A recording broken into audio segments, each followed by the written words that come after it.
Thank you. Good evening, Your Excellency, and thank you for completing Bududa and Namisindo at this afternoon.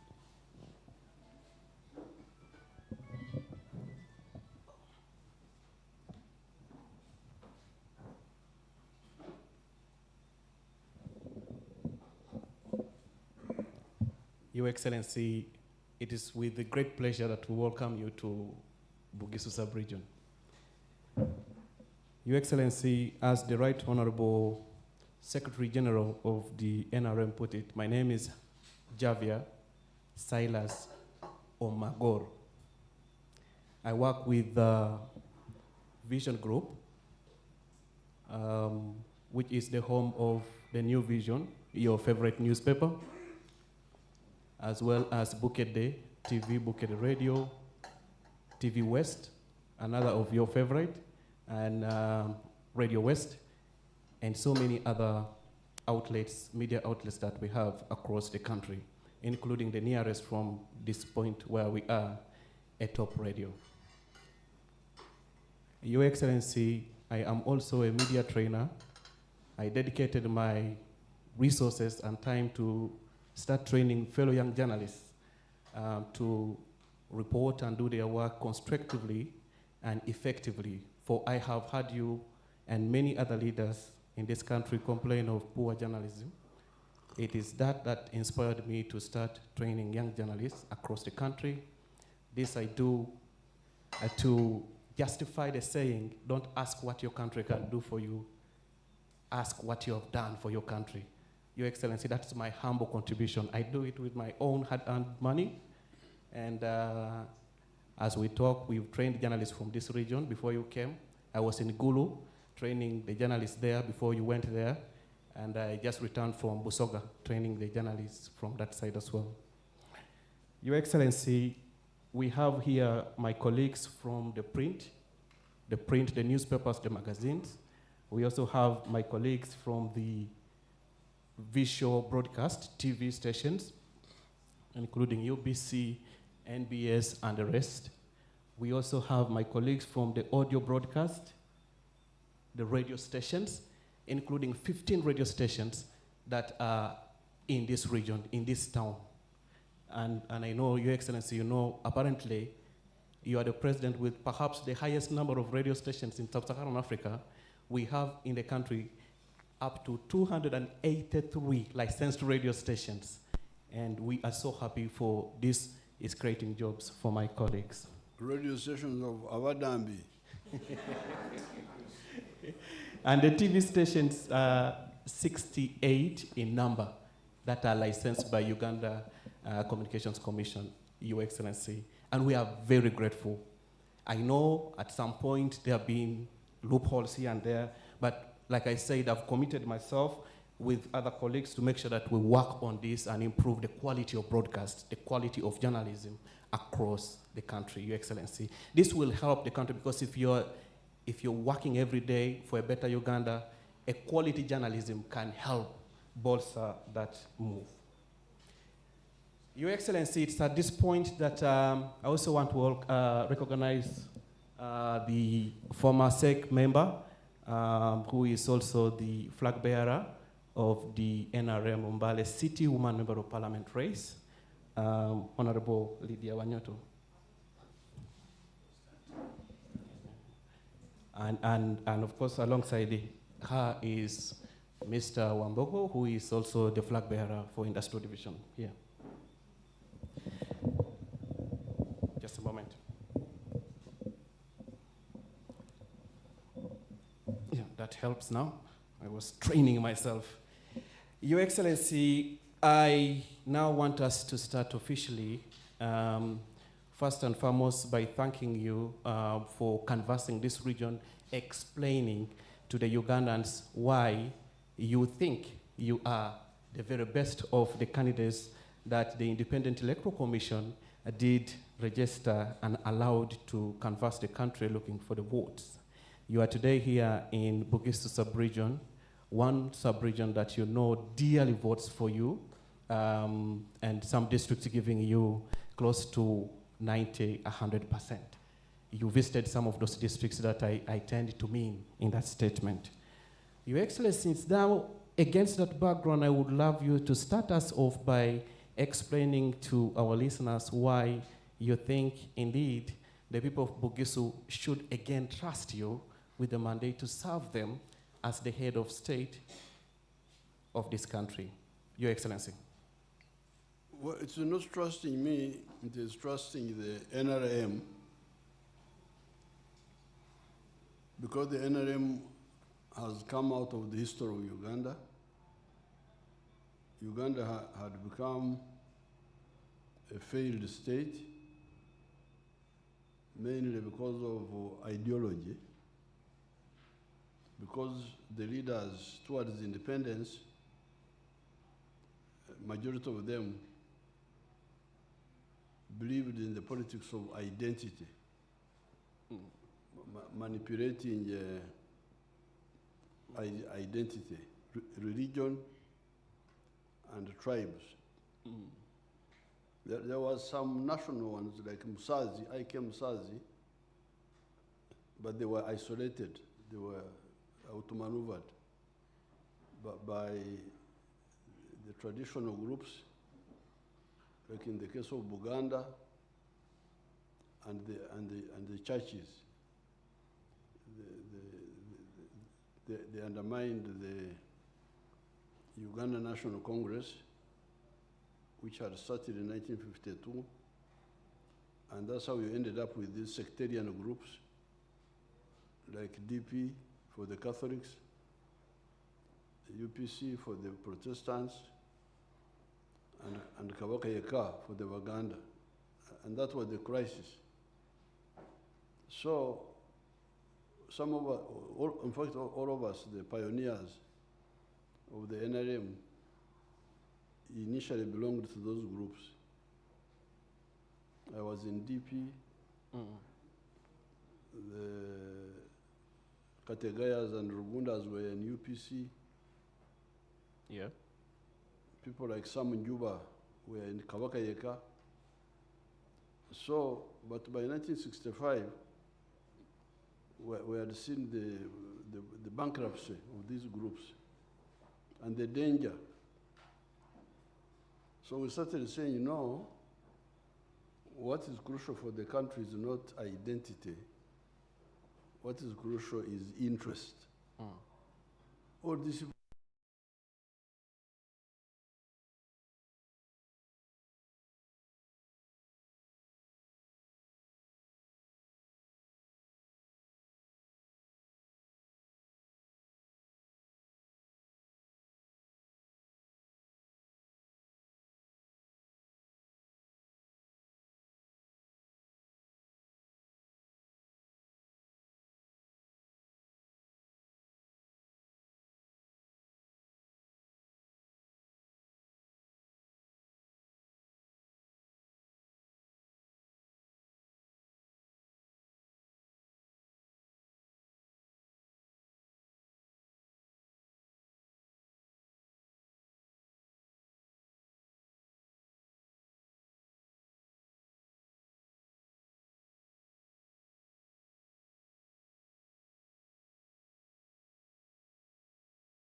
if you bring war, then we sort it out. But otherwise, I'm just in my cows,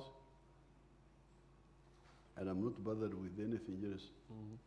So we wealth creators, our issue is now the market. If I produce, who buys? Now you find that those Banyankore don't help me, because I produce milk, I produce beef, I produce bananas, but they are also producing the same. We are all Banyankore, yes, but they don't buy my milk because they have theirs. They don't buy theirs because I have mine. So we are there greeting Uganda, but we are not helping one another prosperity-wise. Prosperity-wise, the people who help me are the people of Kampala, who buy my milk, who buy my beef, who buy my bananas. So that's why we said, and we were reading also history, Yes. European history, Yeah. the unification of Germany, the unification of Italy. We could see how the emergence of capitalism in Europe undermined feudal loyalties. Because somebody would say, you are my people, you are my people, you are my people. I think you have heard that, you are my people, you are my people. But if you are not buying my products, what use are you to me? That's why, like in the case of Germany, Bismarck was able to push pan-Germanism to unite, because by the problem is that the intellectual class here has got so many gaps. By 1870, there was no Germany. There were German people, all speaking German, but divided into 39 kingdoms. Prussia, Bavaria, Saxony. So it was this power of capitalism. There was a group in Prussia called the Junkers. It is written in Junkers, but they pronounce it as Junkers. They were big land owners producing a lot of products which they wanted to sell. And then they came in conflicts with the feudalists, the princes who wanted my people, my people, my people. Don't come here unless I allow you. Then the capitalists said, no, but you are interfering with our ability to sell. Yeah. Get out. They kicked them out by force. Even the French Revolution had the same issues. So, although France was one kingdom for a long time, but they had internal taxes. Oh, yes. If you revise your history a bit, you'll find that there were, to go from one province to go to another province, you had to pay a tax. Yeah. And the capitalists had no time for this. Please, tutaka biashara, want business. So you can say that our awakening really was also like inspired by capitalist ideas of market. That's why we started despising. These people were talking of our tribes, Fangabaganda,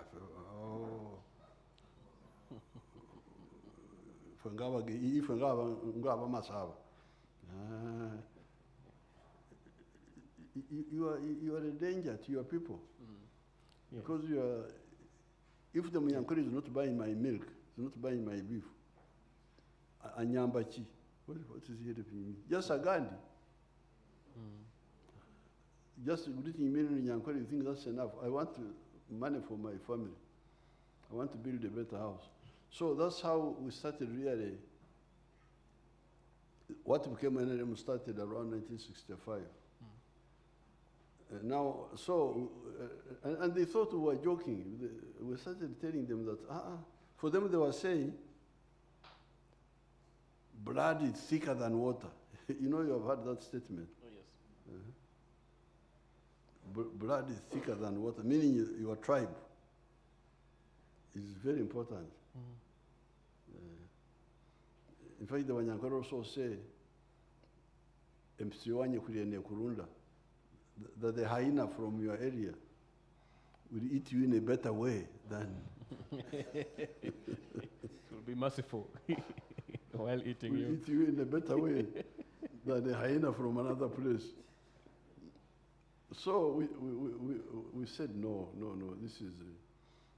that's why we said interests, because my interest is is I want prosperity for my family. Yeah.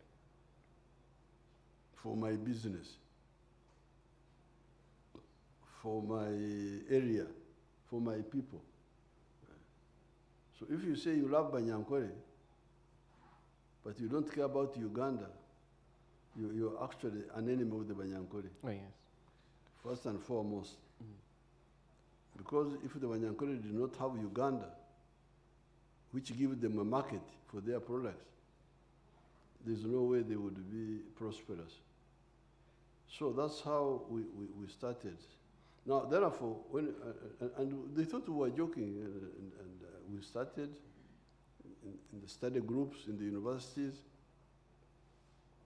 and the secondary schools. Then they started collapsing, Mutesa and Obote. Eventually, Amin comes in. So when Amin comes in, that's when we decide to fight now. To say, no, we have talked enough. Let's fight. Let's take up arms. And the rest is history. Because when it came to fighting, we were very committed people. We were not opportunists looking for this or that. We were we were very dedicated. And this was inspired by national interests. Yes. So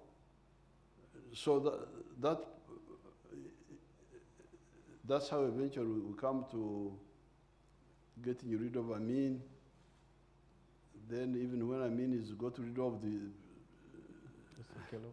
our people are still playing around. They thought that it was a joke. Then we had to have a second round to sort out the whole thing in 1986. So from 1986, that's when we had a chance now to implement our ideas, which we had held for more than a quarter of a century, from 1960.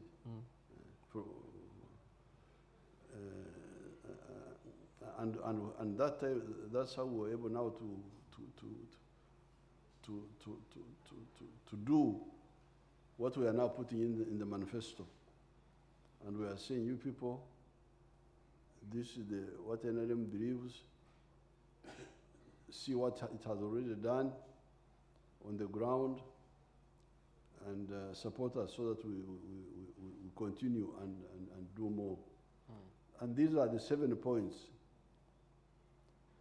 Point number 1, not points, but contributions to Uganda by NRM. Number 1, peace. We've been able to create peace.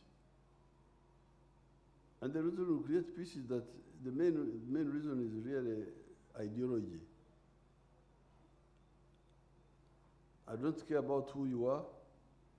What I care about is what you do. That's what makes me to react to you.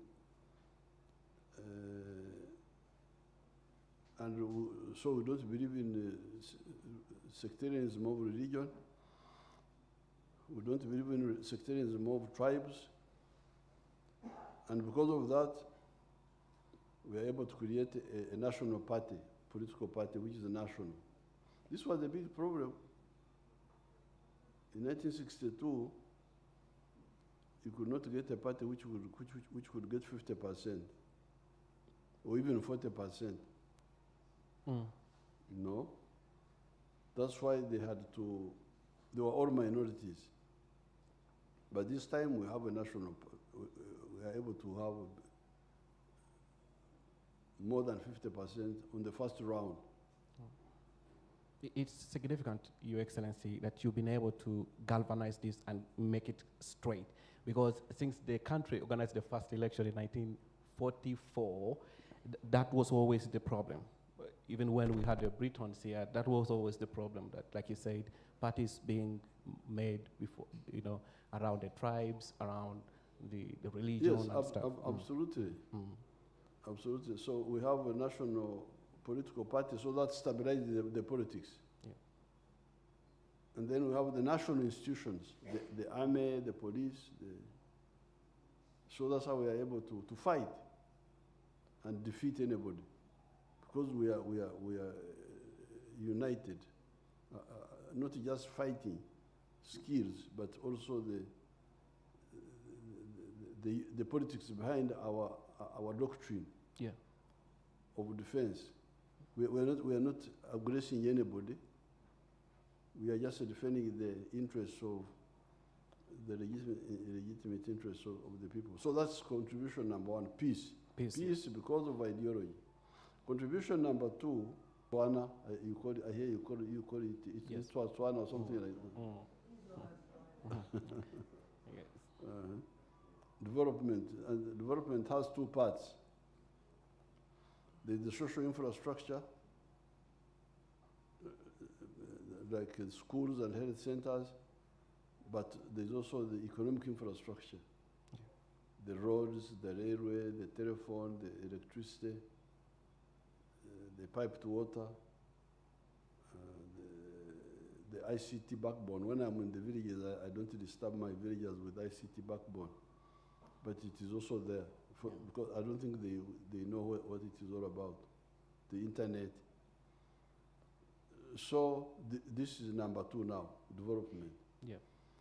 Now, where we differed with the other groups in the 60s, the leaders who were there at that time, we are not helping the people to know what to do, because they say, oh, enkula kulana, mukore namanyi, musibe biri, oh. Now, but enkula kulana, what does it? For me, I've told you what it means. It is economic infrastructure, yes, and social infrastructure. But how about poverty? Who deals with poverty? They try to say it is part of Nkura Kulana. The way they talk about, even the universities in the 60s, where I used to argue with them, you people, you are not helping your people, because the roads can be there, the electricity can be there, but people remain poor. Because there was also an assumption that when you make this available, automatically people will take advantage of them and create income around the roads and so on. But that was not my experience. We don't have time to go into the details, but I think one of the problems was that with Africa, even fools don't die. You can be a fool. In other parts of the world, fools die. You are foolish, you die, and the matter is finished. It's resolved. But here, there is no freezing, you don't freeze. So you can stay outside there, and food is there. You find somebody visiting your relatives. What have you come to do? I have come to see you. Imagine.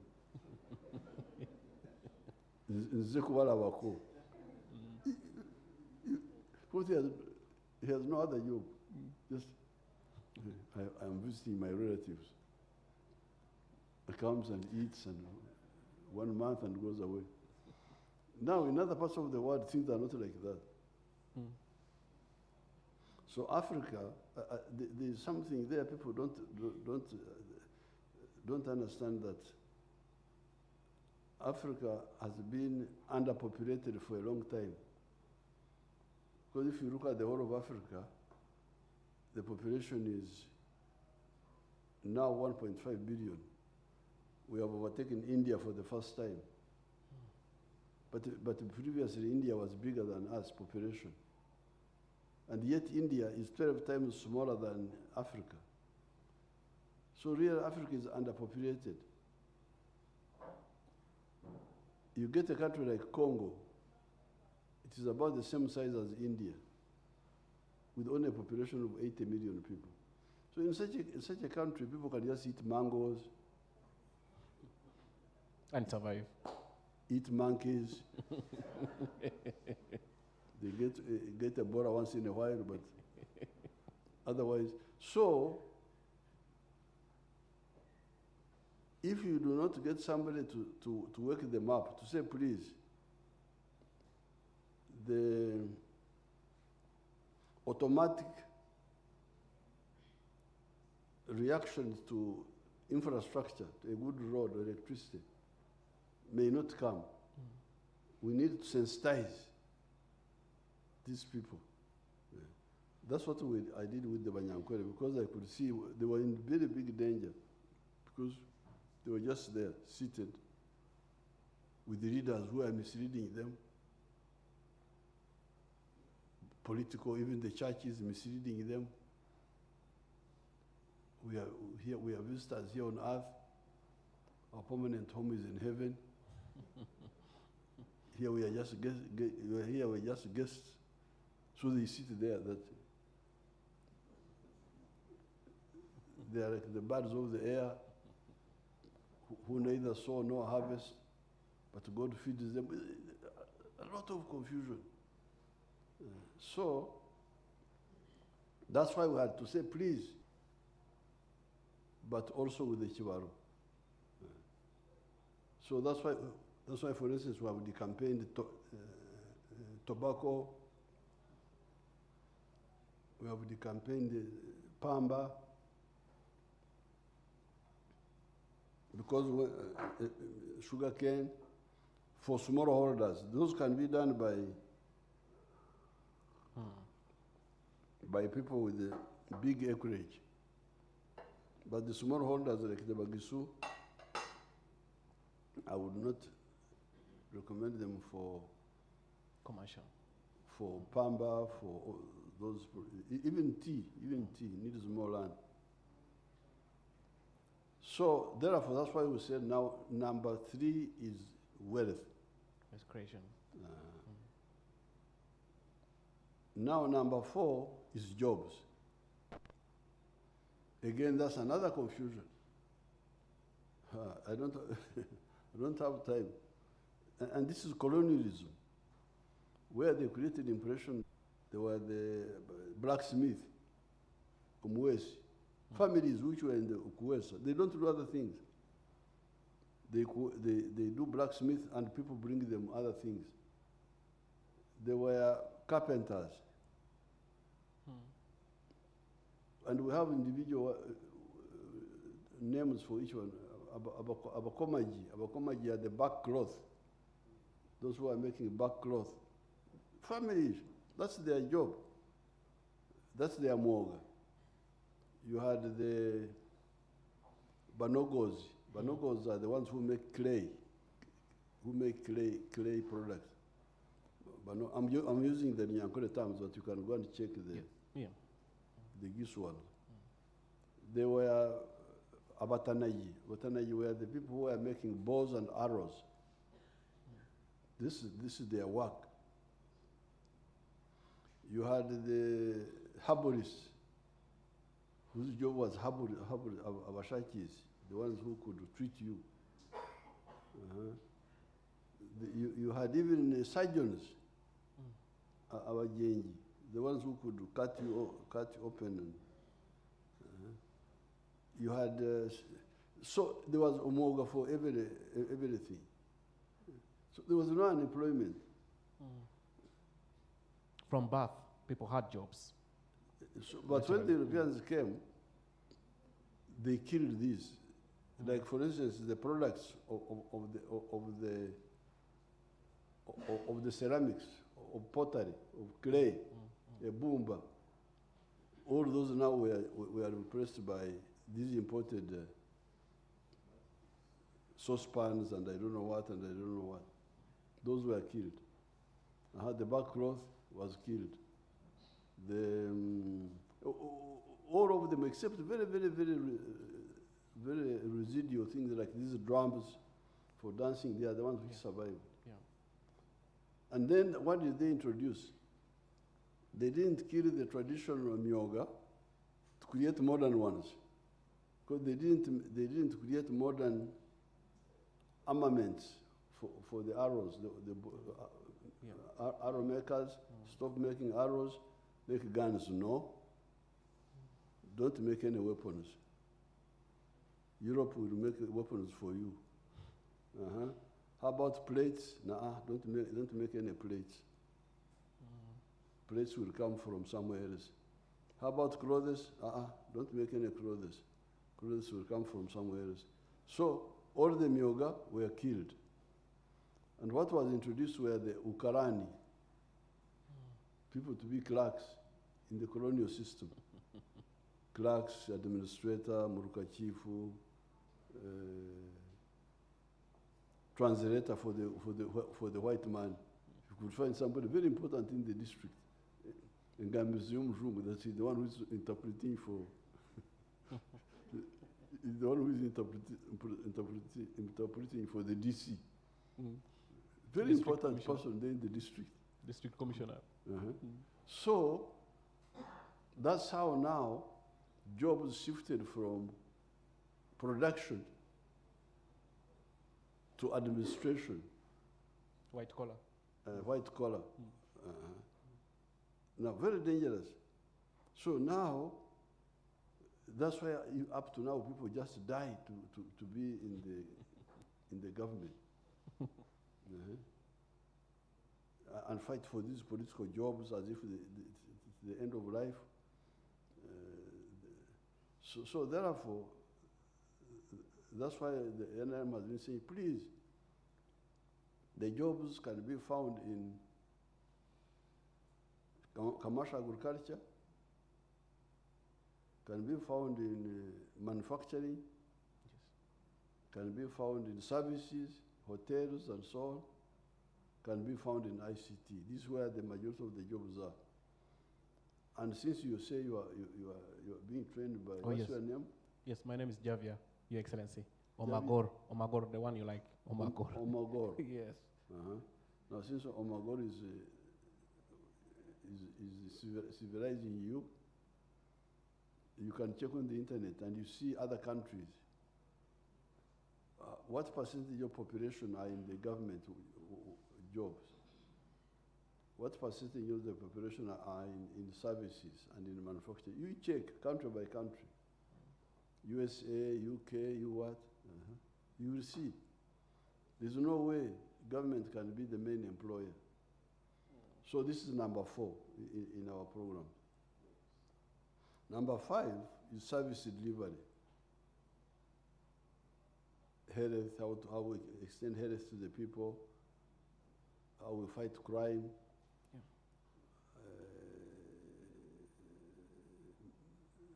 education, how to deliver those services. Now, number 6 is market. Market. You people, if you come from Hugona, because Hugona is also good. When you are Hugona, you don't know what's happening in the world. Because you're sleeping. A snake can come and enter your house and bite you and kill you and you die peacefully. Because you are Hugona. Hugona is sleeping. They say Hugona, but in Ryankweli it means snoring. But in Romasaba, and even languages of Tanzania, they say Hugona, to sleep. So if you people wake up, is the internal market of Uganda enough? And we are now saying, you people, you look at what's happening. We've got surplus sugar, we've got surplus beverages, beers and so on, surplus milk, surplus maize, surplus cement, surplus mtayimbwa.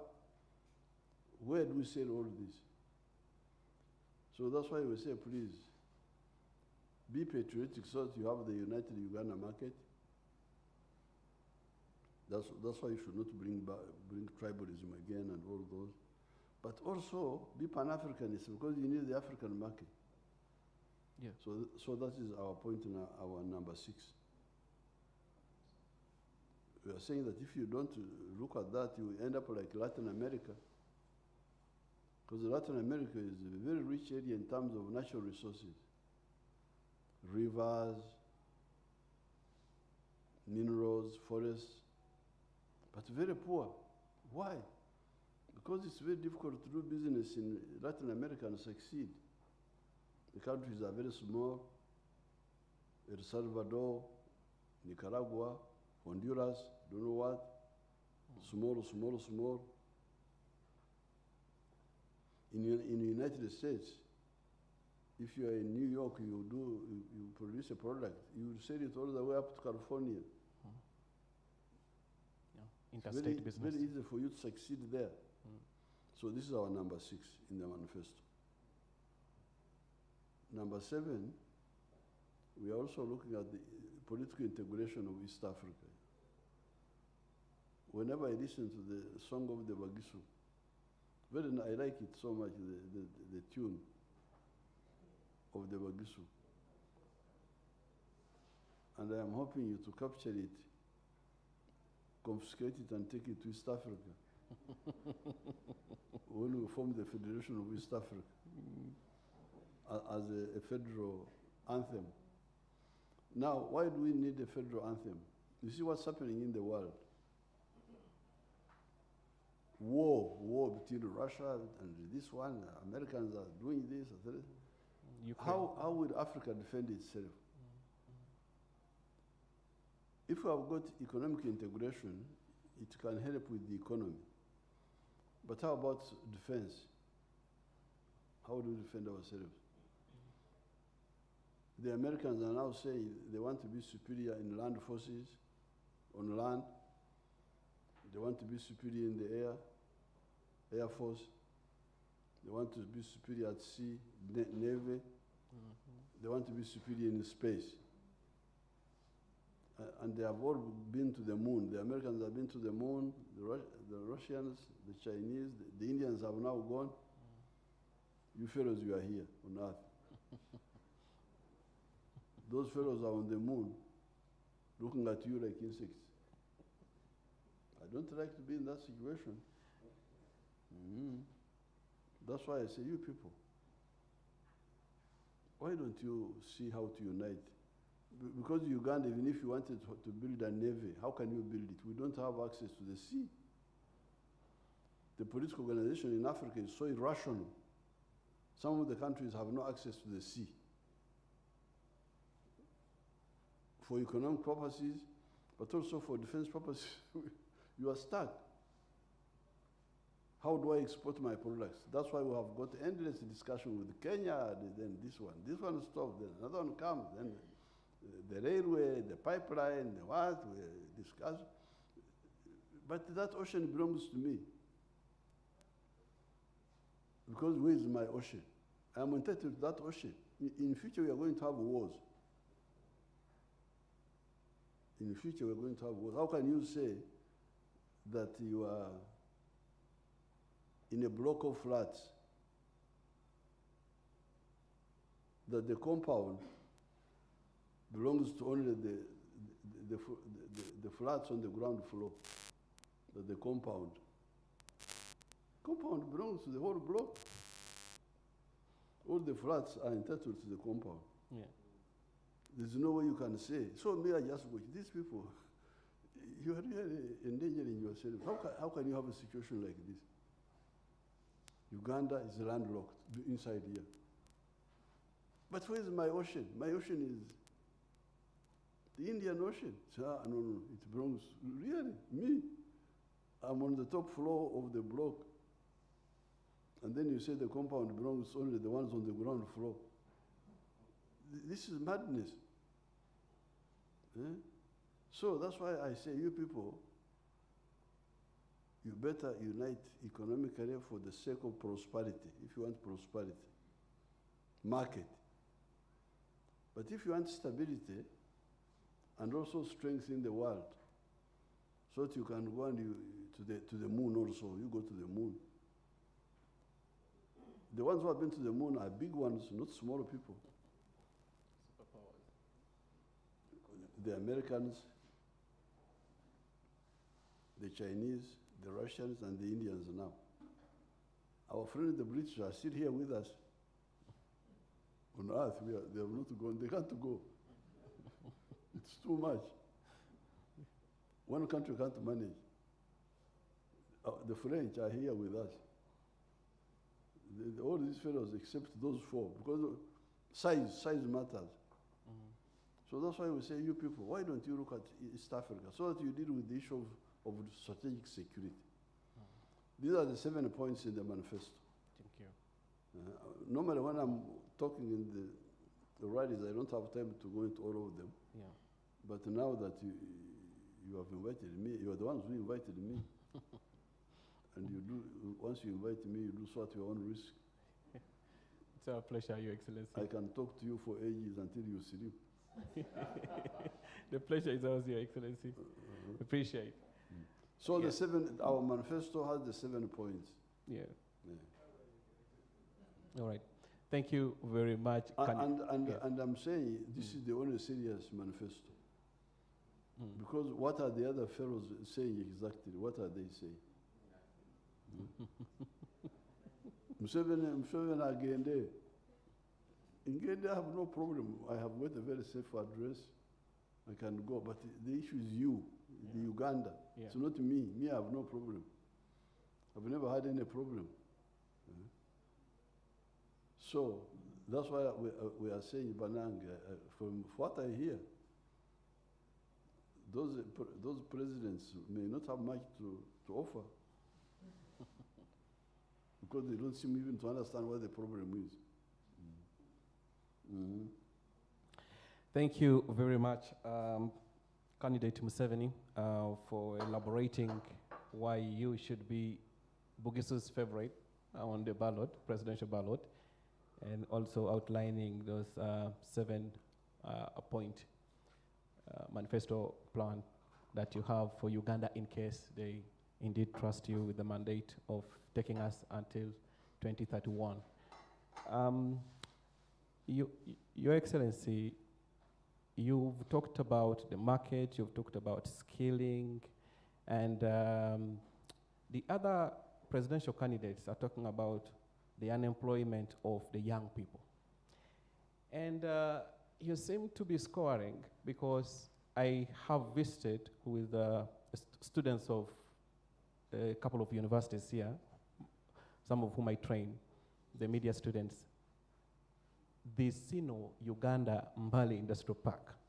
Your Excellency, I want to bring you the news from the industrial hub that they have created right now 12,000 jobs. The graduates of Industrial Park, the Mbale Industrial Park, Sino Uganda this Mbale. one here? Yes, this one here. 12,000 jobs, 12,000, not 1,200, 12,000 jobs, direct jobs, and 60,000 indirect jobs, Your Excellency. Majority of those people, so when you put that in together, it is 72,000 jobs created, direct and indirect. Majority of those people, we see them flooding that stretch, the Mbale Tirinyi Road, going back home, going to report to work. Majority of them, the youth, who have been complaining they don't have jobs. Your Excellency, there are 75 companies, factories. You, a couple of weeks ago, came and added more. You commissioned more of them. So right now functioning, there are 55 of them, and they are providing jobs for the young people. And been talking to people who say this would be a great initiative to roll out to other regions as well. Imagine if we had another one in Teso, another one in We're going to have another industrial park in Busumbo. That's for vermiculite. Busumbo, we're going to have, they have already asked me and I have allowed them. We should have an industrial park in Busumbo because there is vermiculite. Yes, vermiculite. Vermiculite is a mineral which is very important for satellites because it is a poor conductor of heat. So it is good to insulate and I don't know what. But they will bring other factories there like these ones here. Yeah. The Namamve has got 273 factories, employing now 44,000 people. Yes, that's small area. Namamve is like maybe 1 square mile or something. Even this one here, which I bought from BCU. I bought, they were in debts. BCU, they had debts. And an American was about to take the land. But I paid him. And then I took the land for, it's like 1 square mile, this one here. Like 600 acres. Yeah. Maybe not a full square mile. So when these people were looking, when I attracted them, they were in Mukono area, they had done some few things there, but they didn't have enough land. For expansion, yeah. So I said, you come to Mbale, and you see what they have done there. So what these people are talking about is not serious, because there is no way culture, that's commercial agriculture, will create jobs. Commercial agriculture, once I start doing agriculture commercially, I create jobs. But then manufacturing, which is what you are talking about, manufacturing creates other jobs. Then services, hotels. If you go to the hotels in town here, how many workers are in each hotel? Transport companies. Yeah. If you have got a bus, how many people are you employing? Significant number. The borders. So there are the 4 sectors which create jobs. Commercial agriculture, manufacturing and artisanship, services, hotels, so on and so forth, and ICT. That's all. There's no, now, even the government, you can call it a service provider also. Yes. Government is also like a service, because you are providing security service. It's a service provider also. Government is like you are providing administrative service, providing what do you call this, judicial service. Yes. You are providing some professional service like medical, health and so on, teaching service. So government jobs are also part of the services. But there are few. There are 480,000. All of them. So that's why it's a disaster for you to look at the government as the main source of jobs. It means you are already lost. The majority of those factories, the manufacturing, yes, are already employing 1.3 million people. All the government jobs are 480,000. Yeah. So we are clear that there is no. In the 19 when we were fighting Yamin, I taught at Mosh Cooperative College for some time in Tanzania. And there was a topic we were teaching that time called how to know characteristics of backwardness. If you want to know that you are a backward country, one of them is to find more people working in the government than in the private sector. In the production chain. Yes. Because that means there's no wealth creation. Yeah. You are all there just consuming the little from the government. Yeah. In my videos, I'm showing were somewhere, I think it was even today we were in Namisindwa. One of the girls who was giving the testimony, how she's now a hairdresser, she's now employing 5 people. Previously she was unemployed. She now has a job and income, but she's employing 5 people. Then the tailor was, the one in Bududa. Bududa, the one who showed us a film. she's now has got a number of sewing machines. She's now employing, I think she also said she was employing 5 people. So the moment you engage in wealth, it's wealth creation which creates jobs. Yeah. Obuyindufu buzaala kimirimo. That's nice. You cannot have mirimo without buyindufu. And you think government will provide jobs. That you are stuck, you are finished. Okay. Thank you. Thank you very much. I just want to remind all the radio producers who are broadcasting this press conference with candidate Yoweri Museveni of the NRM to be able to translate this into your local dialects, Lumasaba, Lunyoli, Kupsabin, Lugwere, Ateso, and any other language that you might be broadcasting on. Please make sure that you lessen the comprehension by interpreting for our listener this message that the president, who is also the candidate of the National Resistance Movement, is sharing with us. Candidate Museveni, let's talk about this region. You know better than me that this region has, from time immemorial, been tormented by landslides and other related disasters. And we have people who are living in areas that are high-risk areas. You have, through your ministry, you have walked these villages, encouraging these people to come off those areas so that they are not highly exposed at these risks that they face every single day. And yet that seems not to have been pulled off very well, Your Excellency, with the proficiency and the efficiency that it requires. I now want to ask you if there is a much better way of moving our people off the slopes so that you don't have to come here and inject the money, taxpayers' money, to rescue or to compensate and stuff like that. Why don't we have these people off those high-risk areas? No, it is,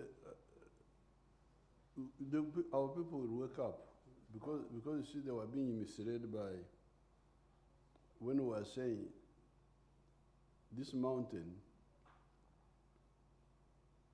is a water tower.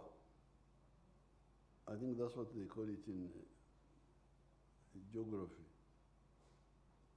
It is something created by God specifically to trap rain for us.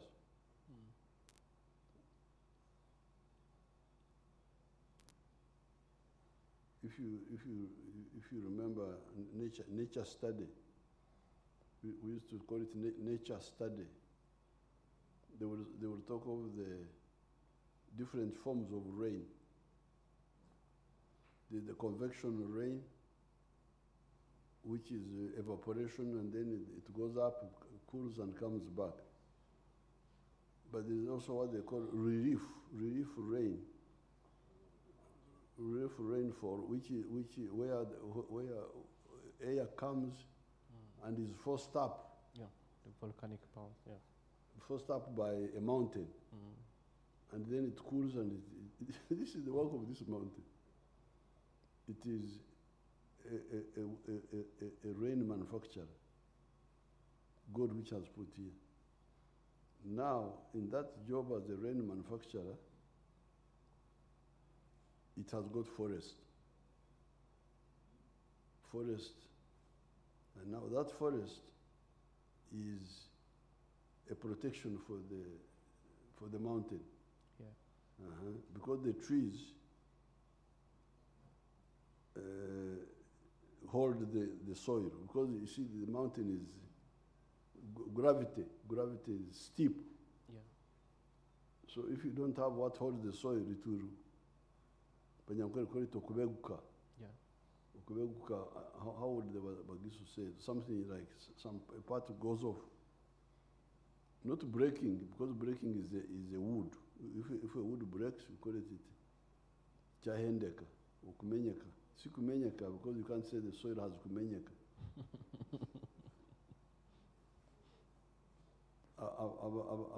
abamasabo baloma batya banyankole tokubeguka, like a lamp goes off.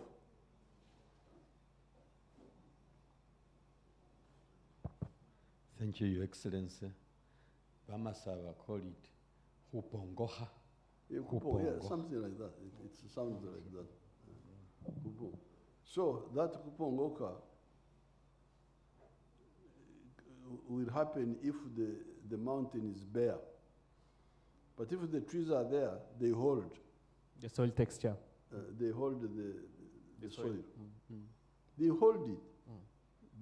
The roots. The roots, they hold it.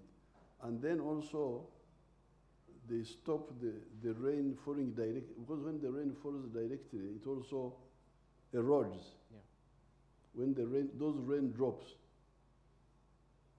and the runoff, what do you call a runoff in our language here? Omukoka.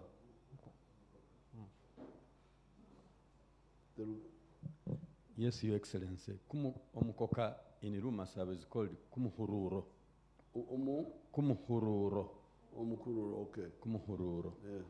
But I'm going to call it Omutunga. Now, that's runoff. So the runoff, the direct rains falling on bare soil will cause erosion, and then the runoff will carry the water. So all those combined are the ones which cause the other Okupogo. Yes. So therefore, that's why we need to use this mountain very carefully. Because the ones I will say, oh, my Masaba. Yes, the Masaba must be used very carefully. In the past, population was small. Much of the mountain was forest. The Mamasa would go there to collect malewa, but they were not really converting the whole mountain to agriculture. I think we should check how far, before Europeans came, how far were our people going? Oh, yes, yeah. In terms of cultivation. But now, to try and use this water tower as land for mainly agriculture is where the problem is. I think we should realize that it can be used, but in other ways. And I'm glad to hear people. Today when I was in Bududa, somebody said, when you are resettling us, don't resettle us out of the district. Oh, yes. Resettle us in the district, but as towns. Oh, yes. That's a very good idea. That means people can change the use of the mountain. Oh, yes. From agriculture, you do agriculture up to where it is safe to do it. We can sit down and agree technically. How far up can you go? Oh, yes. Safely to do agriculture, and how do you do it? Because even the way they do it, they don't do it carefully. In the mountain, you should do contours. Should do contours. But now they just cultivate, no contours. The contours are the ones which terraces. Terraces would hold the water. The water and. So, but even then, how far do you go? How far do you go into the mountain? So then how do we use the mountain? If we build towns like down in the valley, tourism, you will get a lot of money from tourism. Oh, yes. Even more than we are getting from coffee now. You stay in the valleys, the forests are there, people come, they stay in the hotels. So we need to discuss how we can, the alternative use of the mountain to just crops. It's just because of. Okay. Thank you. Thank you very much. We just have two questions, then I will hand over to Mr. Walsimbi. Candidate Museveni, you have had again concerns about the road network. And I must first and foremost highlight the fact that you have done commendably well in regards to the national road network in this region. We've seen Mbale Lwakaka Road, that is all tarmacked. You go straight to Kenya. You don't see any maram. The same can be said about Mbale, Muyembe, and Muyembe, Kapchora, Swam Road. It's all tarmac. And this is really mesmerizing. However, Your Excellency, though you, the cabinet and the parliament, allocate money to the districts to improve on the feeder roads that bring the farmers that we're empowering to the market, the competitive market, the districts seem to be lagging in regards to maintaining their roads. We give them 1 billion per district per year. It's supposed to be 1.3 billion. I don't know why they knocked off 300 million. Should be 1.3 billion. And I have not heard anybody saying that it's not enough, because I had agreed on this with Olanya. We calculated, and we said 1.3 billion per district. And all the districts have road equipment. Oh, yes. But, so I would have to find out. I have deployed my people to say, if the 1 billion is not enough, why have you not brought it up? Because each district has equipment. Oh, yes. I bought the equipment from Japan for every district. Yeah. They have all the equipment. If the 1.3 billion is not enough, tell us so that we put more. But what I discovered that sometimes there's corruption. Oh, yes. They don't use the money well. We are going to find out in the coming. I have deployed teams. But sometimes there's also bad planning. Like when I was in, it's called Bunyangabo District in Fort Portal. The chairman there was talking of making a bridge across a swamp. I said, please, this 1.3 billion is not for making new bridges. It's just to maintain what is already there. If you want to make a new bridge, then you requisition for new money. But you find a lot of inexperience, touching too many things, this one, that one. So we are going to, it will be sorted out. Okay. But another mistake by our new leaders, yes, is the Banyankwere call it okumemerera, okumamira, scattering money. I don't know how you say it in Rumasava. To okumamira. Mr. Wambogo will help us, please. Yes, Your Excellency. Okumamira in Rumasava is kumisa. Kumisa. Now, that kumisa is also very dangerous. Touching too many things. This one here, this one here. You remember, for instance, the strike of the teachers. Oh, yes. So, we must increase our salaries now. Oh, but young friends,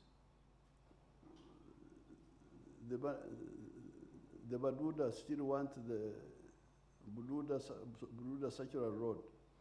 Why don't you allow us we do it first? And we do the Nabumari,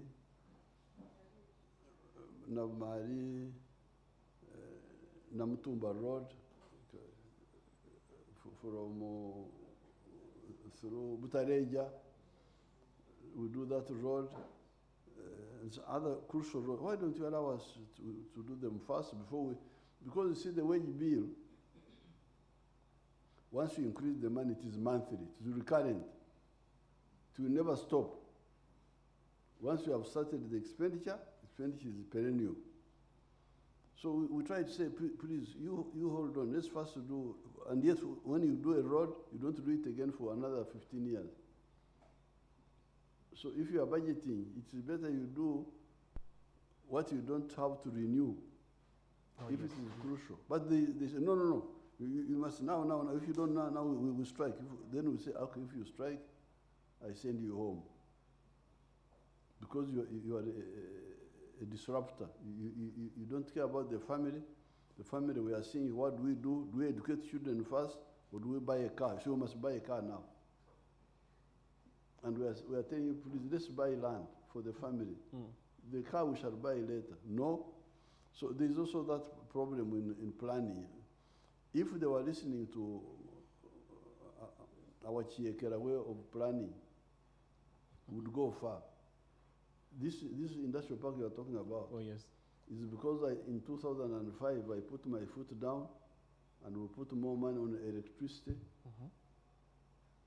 And even those roads you are talking about, it was because of that. I insisted that you must put more money on the roads, because I could see there were Ukumisa Misa, so many things, new districts, new city, Mbale city, I don't know what. Taking too many things. So the roads, if the money is not enough, we shall put more money, because we need, the road should be either good, either tarmac and kept all the time, Yes. or good motorable Maramu roads. Oh, yes. High quality. Thank you. And these roads are made carelessly, like the one from Bududa, where I landed, up to where we had the rally. You can see they don't put drainage. Oh, yes. They don't put drainage. They just grade and put maram. So I'm saying, are these roads or swimming pools? Because if you don't put drainage, when it rains, the whole road is water. So what are you doing? Are you making a road or a swimming pool? Yes. It's carelessness. Thank you. You're still following President Yoweri Museveni's press conference here in Bugisu as he finishes with this region before he embarks on his journey to Sabei and then thereafter proceed to Bukedi.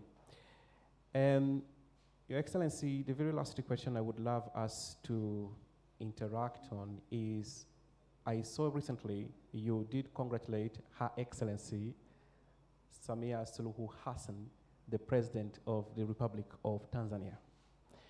And I know that you do pretty much follow international trends, what is happening here and there. And I know that you have keenly followed what happened in Tanzania, where it seemed like young people were misled to go on the street and attempt to destroy their own country after the election. What message do you have for people who ignite these young people and encourage them to do this kind of things, to bring down a country like this one? And this I ask in line with the theme of the NRM this time round, protecting your gains. Now, this is done by the enemies of Africa. Yeah. Even our own groups here, we monitor them with intelligence. Here, of course, we have very good intelligence, and we know them. Like, for instance, we have got two Kenyans whom we arrested. They have been with us. I have their names, but I don't remember their names. They came. They were working with Chagulanyi's group. That they are experts in riots. So they had come to train our people. Of course, with our very good intelligence system, we picked them up. And they have been in the fridge for some days. They're cooling. Now, some Kenyan leaders rang me and said that I should hand them back I should either put them in jail here or hand them back. So we are going to, but you could see we are monitoring all of them. They all have connections with foreign countries, foreign groups funding them what these foreigners apparently want, like Uganda, they are very worried about Uganda. Uganda is moving, very strong, industry is growing. We don't lack anything. We have all the food, we have all the raw materials, we have all the industrial products. We are now going to get our oil. So they are very worried. And some of them have been talking with our confused people that they should have contracts, how to control our national parks, how to do this, how to do that. So those are the groups sponsoring these children to do bad things. But they are easy to deal with. For us, we have no problem. We dealt with they have been trying to do it for a long time. They have been trying to coach Kampala. We are not going to coach. So we pick them. Then after some time, we release them. It's no problem at all for us. Because you remember, like the other time, there was Taja Koraira.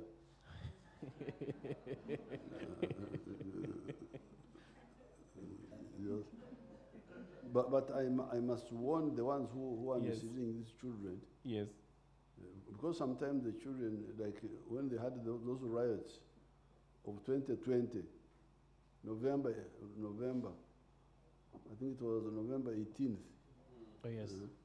When they write that Kyagulanyi has been arrested, there were the riots, they were Kocha Kampala. Then the army intervened and crushed them. And some of the children died. So the ones who are doing that game here in Uganda, they will end up badly. We normally defeat it by counter mobilization, counter action. Thank you. But what they want is to control the resources of Africa. Of course, Africans also may make their own mistakes. But even if they make mistakes, why do you riot? Because you see, when you may burn Museveni's house, thinking that this is Museveni's house. That Museveni's house is not Museveni's house. Museveni is just there as an agent, but it is our house. All of us. Any house in Uganda is ours. Oh, yes. Why? Because the cement that built it paid tax. Oh, yes. And the tax which the cement paid, the mtaimbwa, whatever the house is using, most of the time has got some tax on it. And that tax is the one which can give free education to our children. Oh, yes. So I think Todwong has a problem. He has not educated our people clearly to know that private property actually is our property. If you see somebody with a huge hotel, me, I also have shares there. So, not legal, not in the documents, but the cement which built that house, the electricity, he paid tax. Yeah. Paid tax on it. Built the house in India, where would we have gotten the tax from? Anybody who does it is actually doing it for us, directly or indirectly. So I think this is the weakness of Todwong. He has not sensitized us about what patriotism means. You shouldn't ban anything. If you are angry, you can demonstrate, you can stand on the, you go in the Kororo and you show that we are not happy. You don't attack anybody. Why do you attack? Just show that I'm not happy. I don't agree with what you are doing. But you don't destroy, because suppose you now take over now. You are the new government. Where will you start? If you have already burnt all these, why don't you want to take over something that It's established. is established? What's the problem? So I think Todongia needs to educate us. Yeah, you have people saying factory wind. There is no factory wind here in Uganda. All the factories are ours. If I go to India and build a factory there, it will be a factory of India. They will not say the factory Owente or Uganda. It will be my factory, but in India. It's part of the Indian wealth. Okay? All right. Thank you very much, Candidate Yoweri Kaguta Museveni, for responding to a couple of questions that I had put together. Now, before I hand over to Mr. Walusimbi, who will pick my colleagues, who might also have a few questions that they want to complement and supplement to what I've said, I just want to recognize your Vice Chairperson for East, the Honorable Calvin Echodo. He's with us here. He's also the NRM flag bearer for Soroti West, and he is joined by the Director of Communications in the NRM, the Honorable Emmanuel Dombo. Mr. Walusimbi, please. Thank you, Your Excellency. We only have 4 questions, and I'll start with Mr. Makumbi. Please come to this microphone. Yes. 1 question, please.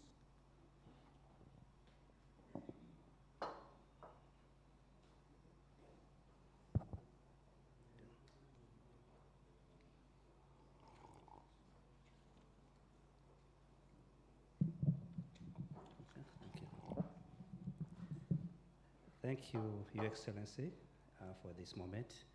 My question is simple and straight because of time.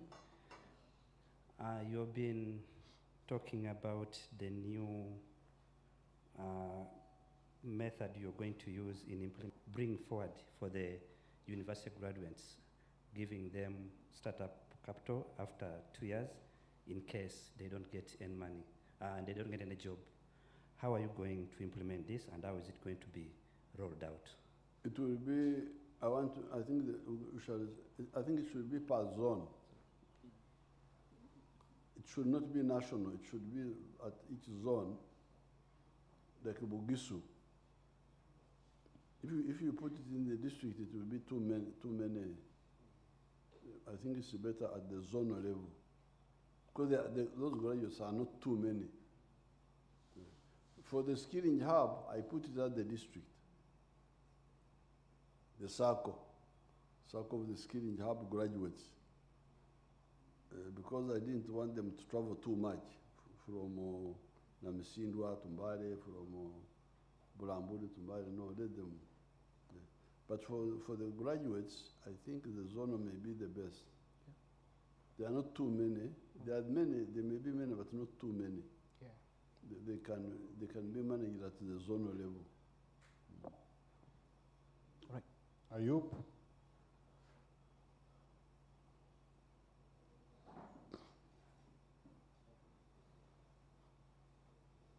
Please, if you know you're going to ask the question, be in a place where you can easily move to the microphone to save time. Appreciate it.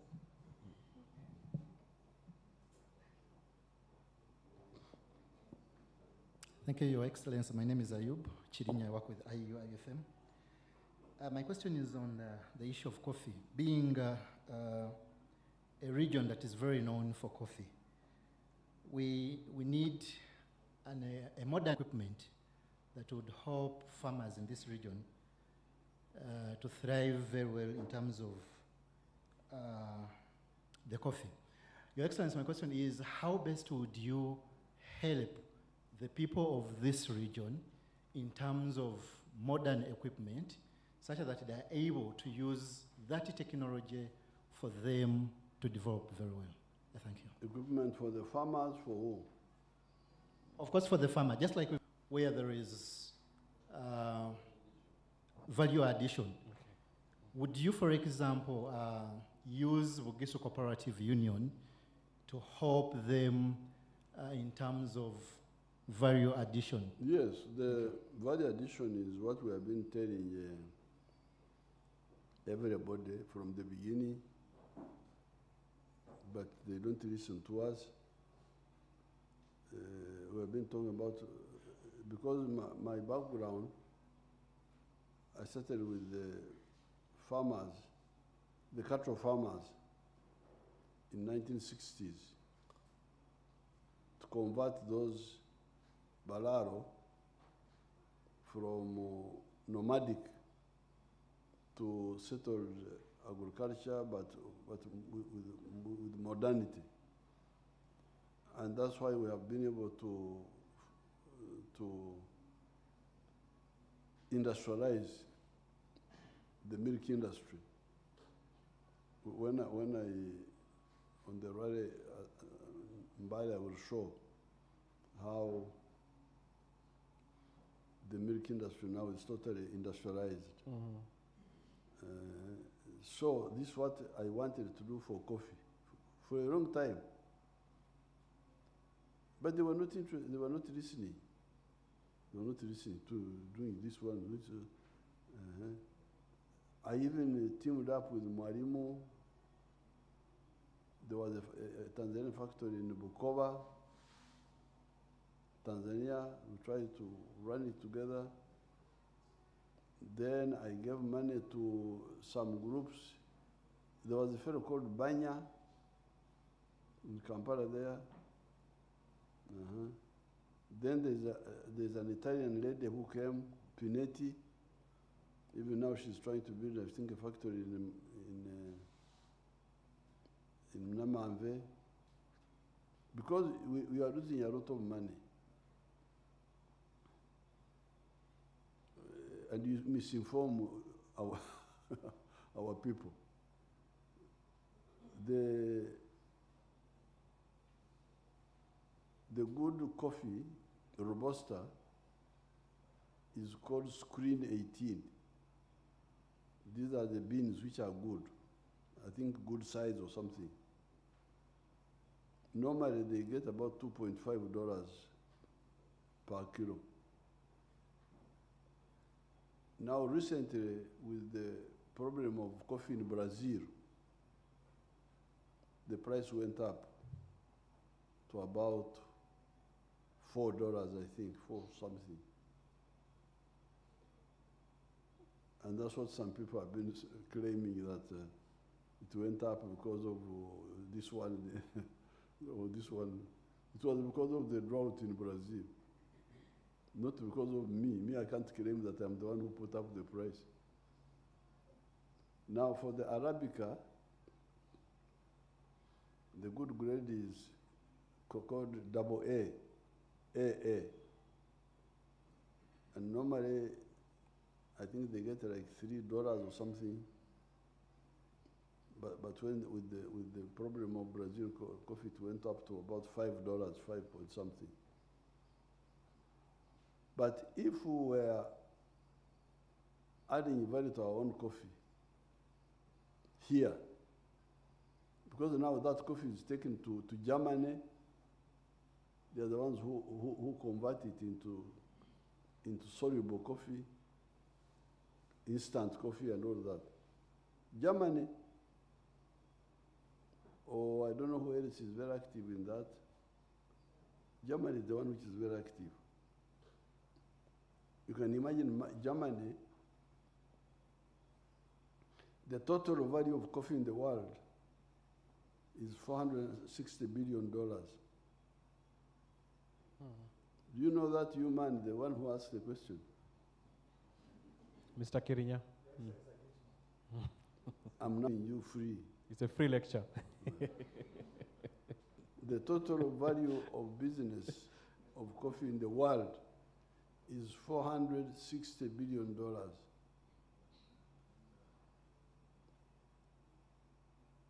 All the coffee growing countries of the world, out of the 460 billion, they take away 25 billion. 25 billion out of the 460 billion. Wonderful Africa, including BCU, including all those, they take 2.5 billion. Out of 460 billion, they take 2.5 billion. So, and what a country like Germany, which does not produce any coffee, earns $65 billion from coffee, bigger than all the coffee-growing countries of the world. So, Okweva Koko, Hugo Noko, is the one I don't want to be part of. So, I've been telling people, please add value to coffee, add value to coffee. You see, you have succeeded in adding value to cotton. The shirt I'm putting on is Ugandan cotton, this one shirt. Now, instead of getting $1 per kilo of cotton, when I make shirts, I get $15 from the same kilo. Now, when you sell unprocessed coffee, like the Screen 18, you get $2.5 normal times. Now it has gone up a bit because of the problem of Brazil. But if you add value to it, you will get $25, up to $40. So, and when you do that, you can pay the farmer higher price. You can pay him maybe 8 cents, $8, or $9, or even $10, because you are earning more. You here, you are earning more from the coffee. You can be able to pay the farmer more. But now, that margin is taken by the outsiders, and they don't care about the farmer. So, the Ntungam we are talking about is that I got now, finally, after speaking, talking, finally I got an ally. There's a young group of people there called Tugume Nelson. Yes, Inspire Africa. He came and took up my proposal. And that's how I supported him, because he accepted. And he was telling me that that factory will create 4,800 jobs. And most of them will be scientists. 2,000 of them will be scientists, machine engineers, food scientists, what have you. It's really a wastage to go on exporting Mbeke. What we are doing now is wrong. So I can support anybody if he does what Uganda needs, to add value. But now, I think you are simply, I normally, do you know Mbide? What Mbide one mu yisu? Mbide. Mbide in Rumasaba, Your Excellency, is Limwa. Is it here? Is what? Limwa. Limwa. It's used for making local brew. Now you can imagine somebody who grows limwa, but doesn't sogora umbisi himself, doesn't koro mwenge himself. He sells the limwa to other people, so that they are the ones who make the juice, they are the ones who make the beer, and they are the ones who transform the beer to the other substance which kills you even more. Akawaragi. Nti ebibyona abiwadde omuntu omulala yaba abikola. Nti ye akoma kulimwa lyoka. This is blindness. So I really I will support anybody like we have supported Tugum, because he took up what we have been telling everybody. Like the milk, when we had the milk, we didn't use government, we used the private sector.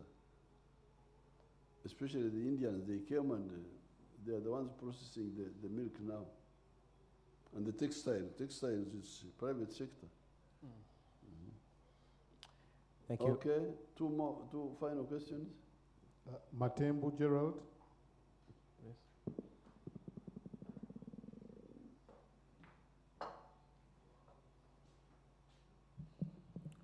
Thank you very much, Your Excellency. I am Gerard Matembu. I work with the Next Media. I am the Bureau Chief for the Elgon Subregion. Your Excellency, your government has done a tremendous work in the Regional Referral Hospital. With support from the development partners, there is a magnificent laboratory. We have seen the stores. You came here and commissioned the staff quarters, Your Excellency.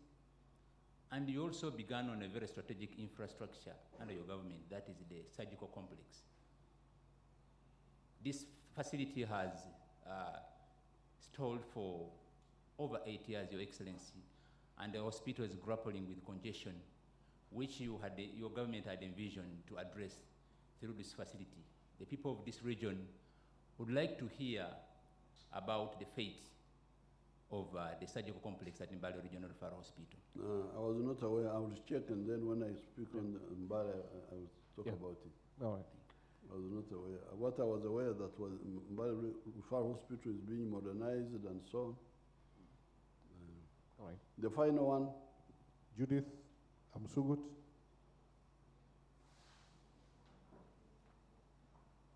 All right.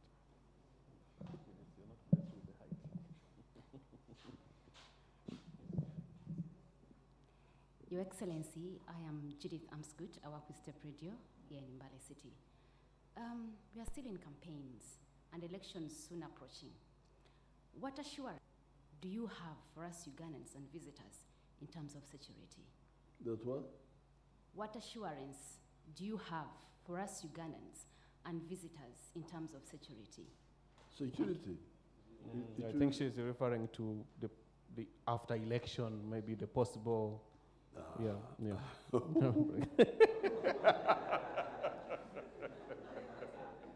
No, nobody can play it around here.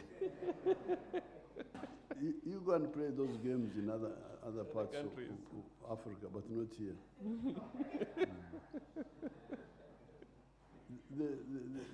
We normally follow all those shadow things. And some of our young people also misinform the foreigners. They think that Uganda is just like, I don't know what, but nobody can disturb our peace.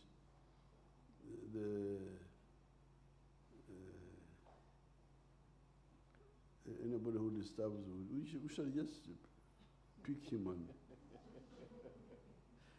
that's the end of the story. And we are very strict also. We are with our lawyers. We no longer want this game. Somebody has done a bad thing, then he's given bail. Becomes like a game. We are insisting that please, and I'm glad even the courts are quite serious now. They no longer give bail to all these wrongdoers. Nobody will disturb our peace. If anybody tries, we shall easily deal with him. You saw what happened to people who came from near the border in Congo. They were finished in a very short time. Okay, Mwanya Ranavi. Thank you, Your Excellency. As we come to the end of this press conference, allow me, as the Regional Vice Chairman, to move a vote of thanks and we close the meeting. Please. Thank you, Excellency, for this evening, the moderator for the good questions. Excellency, we appreciate you sharing the manifesto with the people of Bugisu. As we move to the next sub-region, wish you the best. Very good. Thank you. I can have a picture with these young people. Yeah. If they agree to come and be my bodyguard is here. Come and you stand around here. I don't have strength to go and stand there. Maybe we can do in lots. Come and stand behind. Let me put my mask so you don't give me your corona.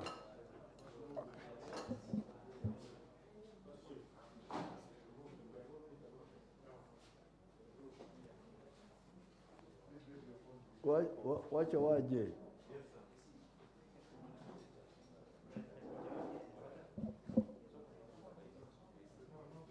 Come, watch it. Some can sit, others.